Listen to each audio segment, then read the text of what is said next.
আসসালামু আলাইকুম। থার্ড ইয়ারের পরিসংখ্যানের নতুন একটা ক্লাসে তোমাদেরকে স্বাগত জানাচ্ছি।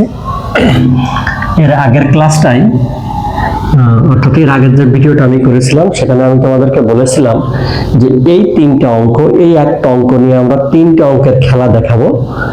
এই তিনটা অঙ্ক তোমরা খুব মন দিয়ে দেখবে, তাহলে তোমাদের যে সমস্যাটা থাকে, বোঝার ক্ষেত্রে যে সমস্যাটা থাকে সেটা তোমাদের কাছে ক্লিয়ার হবে।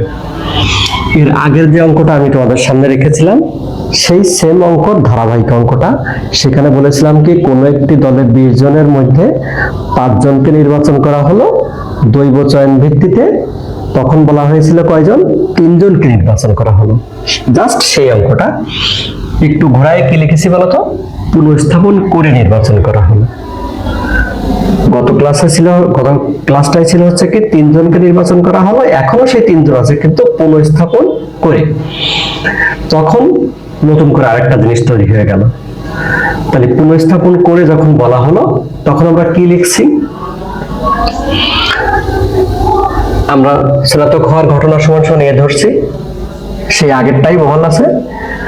আগে যখন লিখছিলাম তখন সে লিখছিলাম কি 5C3। খেয়াল করে দেখবে 5C3, তিনটা দ্রব্য 3 জনকে নির্বাচন করা হলো, তখন লেখা ছিল 5C3, অর্থাৎ স্নাতক 5 জন থেকে 3 জনকে নির্বাচন করা হলো।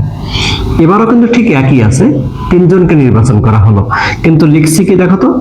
5C1 5C1 5C1, তিনটা লিখছি। নিচে লেখা ছিল 20C3, সেটাকে এবার লিখছি কত? 20C1 20C1 গুণ 20C1।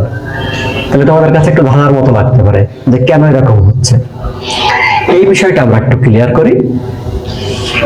স্নাতক না হওয়ার সম্ভাবনা ঠিক একই রকম রয়ে গেছে, যেহেতু আমরা আগের অঙ্কটা, ধারাবাহিক অঙ্কটা সেই একই অঙ্ক, শুধু পুনঃস্থাপন করা না করা এটার ক্ষেত্রে কি সমস্যা হয় সেটা দেখানোর জন্য। স্নাতক 9 কয়জন আছে? 15 জন, সেখান থেকে 3 জনকে নেওয়া হলো। তাহলে সেক্ষেত্রে কি লিখছি? 15C1 15C1 15C1। খেয়াল করে দেখো তো, ঠিকই 3 জনকে তোলার কথা বলা হয়েছে। এই যে C1 1 2 1 3, অর্থাৎ 3 জনকে নির্বাচন করা হয়েছে। এখানে হচ্ছে কি 1, এখানে একটা 1, এখানে একটা 1, তাহলে কত হলো? 3 জনকে। গত অঙ্কেও 3 জনকে নির্বাচন করা হয়েছে, এই অঙ্কেও 3 জনকে নির্বাচন করা হলো, কিন্তু লেখার ধরনটা 3 রকম হলো কেন? সেটা একটা মজার বিষয়, সেটা আমি একটু তোমাদের সাথে ক্লিয়ার করি। এখানে 20 জন আছে, মোট 20টা সংখ্যা, 20 জন বসবাস করছে এখানে। এখান থেকে আমরা 3 জনকে সিলেক্ট করছি। এই 3 জনকে যে আমরা সিলেক্ট করলাম, নির্বাচন করলাম, এটা 3 পদ্ধতিতে হয়। প্লিজ এটা খুব মন দিয়ে শুনবে তোমরা। সেটা হচ্ছে কি, এই যে 3 জনকে নির্বাচন করা হলো, গত অঙ্কে আমরা যেটা দেখাইছিলাম সেটা হচ্ছে কত? 3 জনকে 20 জনের থেকে 3 জনকে নির্বাচন করা হলো, অর্থাৎ 20 জন থেকে 3 জনকে একবার নির্বাচন করা হলো, একসঙ্গে 3 জনকে নেওয়া হলো। আমাদের যদি অঙ্কের ভিতরে লেখা থাকতো যে 3 জনকে নির্বাচন করা, একসাথে 3 জনকে, তাহলে কিন্তু আমাদের বুঝতে সুবিধা হতো। কিন্তু কিছু বলা নেই, তার মানে হচ্ছে 3 জনকে একসাথে নির্বাচন করার কথা বলা হয়েছে। সেক্ষেত্রে আমরা ওখানে কি লিখছিলাম মনে পড়ে? C3, 5C3, অর্থাৎ আমি বলি এই সিটা হচ্ছে একটা বড়শির মতো, একটা হুক। একসঙ্গে কয়জন উঠবে? 3 জন, যেটা গত অঙ্কে ছিল আমাদের। এটা হচ্ছে পুনঃস্থাপন করা অথবা পুনঃস্থাপন না করা। তাহলে সেটা কিরকম? এখানে যে 20 জন লোক আছে সেখান থেকে আমরা 3 জনকে সিলেক্ট করব, কিন্তু প্রত্যেকবার তুলবো 1 জন করে। অর্থাৎ প্রথমবার হাত দেব, একটা উঠাবো, একটা দ্রব্য উঠাবো, আমরা ধরে নিচ্ছি উদাহরণটা আমাদের দ্রব্য। প্রথমবার হাত দেবো, একটা উঠবে, পরের বার হাত দেবো, আর একটা উঠবে, পরের বার হাত দেবো, আর একটা উঠবে। তাহলে 3টা দ্রব্য ওঠার কথা বলছি, কিন্তু হাত দিচ্ছি 3 বার। প্লিজ মনে রাখবা, হাত দিচ্ছি 3 বার, তাহলে প্রত্যেকবার উঠবে কয়টা করে? একটা করে। সেজন্য এখন কি দাঁড়াইছে? Please 5C1 5C1 5C1। খেয়াল করো, স্নাতক আছে কয়জন? 5 জন। তাহলে সেখান থেকে প্রথমবার আমি ধরে নিচ্ছি 1 জন স্নাতক করছে, আবার সেই দ্রব্যটা কোথায়, ওখানে পুনঃস্থাপন করা বলেছে, আবার ওই বক্সের ভিতরে রেখে দিছি। তাহলে সবসময় কিন্তু ওখান থেকে কিন্তু কখনোই আবার সেই দ্রব্য হিসেবে উদাহরণ হিসেবে রাখছি, দ্রব্যটা কিন্তু কখনো কমছে না। তার মানে নিচেই কি হবে, অলওয়েজ 20টার থেকে একটা উঠছে, আবার রেখে দেওয়া হয়েছে বক্সে, আবার একটা উঠাইছি, আবার বক্সে রেখে দেওয়া হয়েছে, আবার একটা উঠাই দিচ্ছি, আবার বক্সে রেখে দিতে। ওর নাম হচ্ছে পুনরায় স্থাপন করা। প্লিজ বক্সে আবার দেখে আবার রেখে দেয়া, এবং বক্সে সব সময় কয়টা থাকবে, আমাদের ওই 20টা দ্রব্যই থাকবে।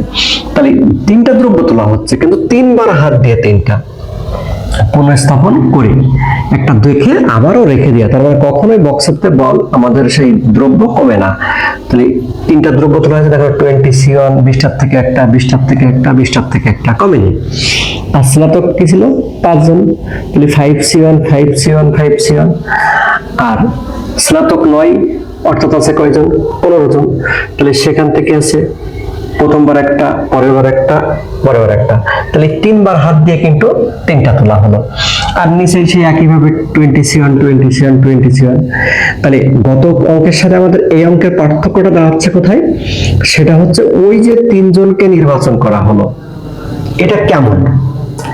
প্রথমবার হলো কি একসঙ্গে 3 জন, প্লিজ একসঙ্গে 3 জনের কথা বলা থাকে না কখনোই, কিন্তু পুনঃস্থাপন করা যদি না বলা থাকে, অথবা পুনঃস্থাপন না করা যদি বলা না থাকে, তাহলে বুঝবো যে 3টা দ্রব্য একসাথে তোলা হলো। অর্থাৎ যখন বলা হচ্ছে 2টো দ্রব্য নেওয়া হলো, 5টা দ্রব্য নেওয়া হলো, 10টা দ্রব্য নেওয়া হলো, তার মানে হচ্ছে একসঙ্গে তোলার কথা বলা হয়েছে। সেক্ষেত্রে তখন আমাদের এই যে উদাহরণটা গত অঙ্কে ছিল কত, 5C3। এবার হচ্ছে পুনঃস্থাপন করা, তার মানে প্রত্যেকবার তুলবো কয়টা, একটা, দেখে আবার বক্সে রেখে দিতে হবে। তার মানে অলওয়েজ বক্সের সিম্বল থেকে যাবে। তার মানে এবং 3বার হাত দিয়ে 3টা তুলবো। ওই যে সি মানে হুক বললাম, দেখো প্রথমবার একটা উঠছে, পরের বার একটা উঠছে, পরের বার একটা উঠছে, কখনোই বল কমবে না। কিন্তু মোট তুলতে বলছে 3টা, 3বার বসাইছি। আশা করি পুনঃস্থাপন করার অঙ্কটা কেমন হয় সেটা বুঝতে পারবে। এরপরে পুনঃস্থাপন না করার অঙ্কটা তোমার নিয়ে আমি পরে ভিডিও হাজির হবো। আশা করি এটাও দেখবে, তাহলে 3টে এক জায়গায় তোমাদের জন্য খুব সুবিধা হবে। ধন্যবাদ সবাইকে।